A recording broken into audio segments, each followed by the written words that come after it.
और सोचिए एक ऐसा व्यक्ति 4000 किलोमीटर के लिए निकला पैदल, जिस पे आरोप क्या है, वो शहजादा है, वो राजकुमार है, और आरोप किसी छोटे व्यक्ति का नहीं है, प्रधानमंत्री का है, गृह मंत्री का है, खुलेआम मंचों से कि राहुल गांधी तो शहजादे हैं, राहुल गांधी तो राजकुमार है।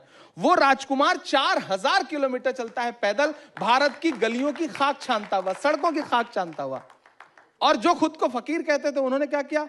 10 लाख का सूट, मोवाडो का चश्मा, हुबलोट की घड़ी, 8,500 करोड़ का जहाज, दुनिया के तमाम देशों की यात्राएं।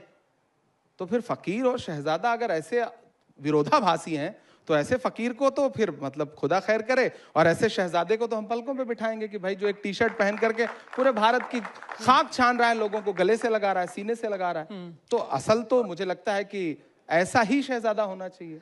लेकिन इस विमर्श में अगर हम जाएंगे तो फिर वहां पे भी वो मीम बनाएंगे, वो जूतों का बताएंगे कि ये 10,000 का जूता है और ये शर्ट इतने की है, तो ये वो भी तो झूठ बोलते हैं ना। अभी वही जूता पहन के रणदीप भाई भी बैठे थे, आप अपने विजुअल उठा के देख लीजिए। जो जूता राहुल गांधी जी पहनते हैं, वही जूता जिसको भारतीय जनता पार्टी का IT सेल 2.5 लाख रुपए का बताता है, वो सेलेक्ट सिटी वॉक में 17,000 रुपए का है। एक दिन मैं भी खरीदने गया था, मुझे कंफर्टेबल नहीं लगा तो मैंने नहीं खरीदा।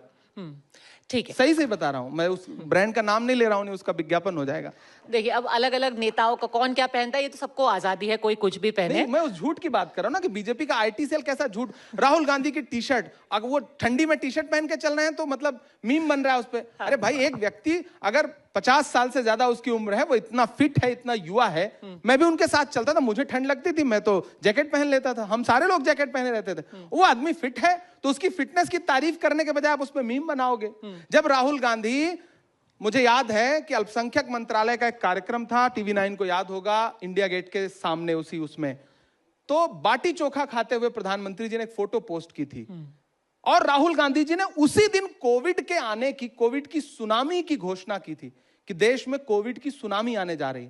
तब मेरा ख्याल है 6-7 महीने बाकी थे, और मोदी जी बाटी चोखा खाते रहे। फिर जो बेचारे बाटी चोखा खाने वाले थे, उनको ऐसी सड़कों पे दौड़ाया है पैदल कि बिहार तक वो ऐसी अवस्था में गए हैं कि पूरा देश रोया। लेकिन राहुल गांधी की जो घोषणा थी, जो दूरदर्शिता थी, उस पे मीम बनते रहे, और बाद में पूरे देश ने कहा कि राहुल गांधी सही थे।